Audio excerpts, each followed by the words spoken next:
गुणस्थानों में यहाँ सत्ता की बात चलेगी। कौन से गुणस्थानों में कौन से प्रकृतियों का सत्व, सत्ता यानी सत्व हो सकता है। सत्व कहो सत्ता कहो एक ही बात है।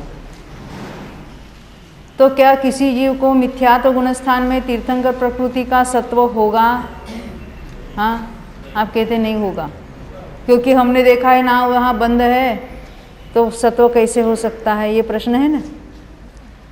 परंतु जिस किसी सम्यक दृष्टि ने तीर्थंकर प्रकृति बांधी है, कौन सा सम्यक दृष्टि?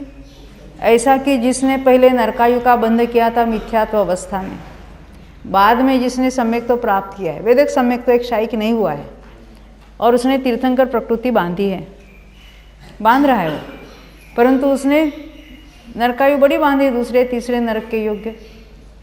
शायिक तो किया नहीं, वो सम्यक तो लेकर तो जाने वाला नहीं है, तो वो नरक के जाने के पहले नियम से मिथ्यात्व में जाएगा। तीर्थंकर प्रकृति का बंध किया है तो उसकी सत्ता है उसके। अब मिथ्यात्व में गया है तो अंतर्मूर्त के लिए मिथ्यात्व में है वो।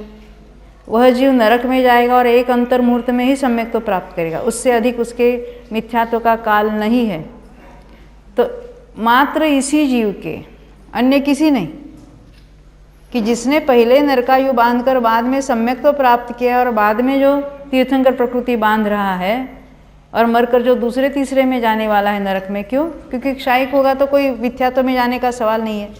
परंतु जो वेदक सम्यक दृष्टि, क्षोभशम सम्यक दृष्टि है, वो नरक में मिथ्यात्व में जाकर फिर नरक में जाएगा और वहाँ सम्यक तो प्राप्त करके फिर तीर्थंकर प्रकृति बांधेगा।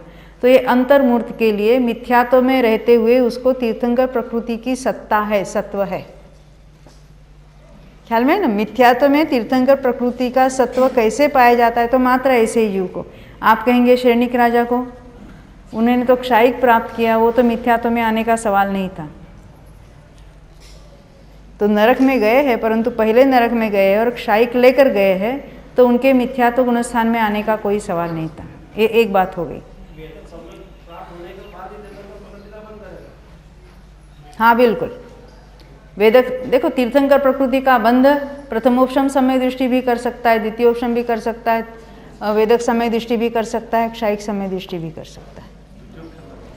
हाँ हाँ, वो उसकी बंद होता है उसका। ये आगे लिखा है, अभी मैं पेज नंबर में भूल गई हूँ, पर ये हर एक को अलग अलग लिख के वहाँ ये बात बताई है कि सबके होता है। किसी के मत से नहीं होता ऐसा था, परंतु उसमें भी उन्होंने दोनों ही मत प्रस्तुत किए हैं। अब यहाँ हम देखते कि तीर्थंकर की सत्ता, तीर्थंकर की सत्ता का अर्थ होता है तीर्थंकर प्रकृति की सत्ता। इतना लंबा लंबा नहीं कहेंगे, पुस्तक में भी इतना लंबा लंबा नहीं लिखेंगे, कहेंगे तीर्थंकर की सत्ता, यानी तीर्थंकर प्रकृति का सत्व पहले गुणस्थान में पाया जाता है।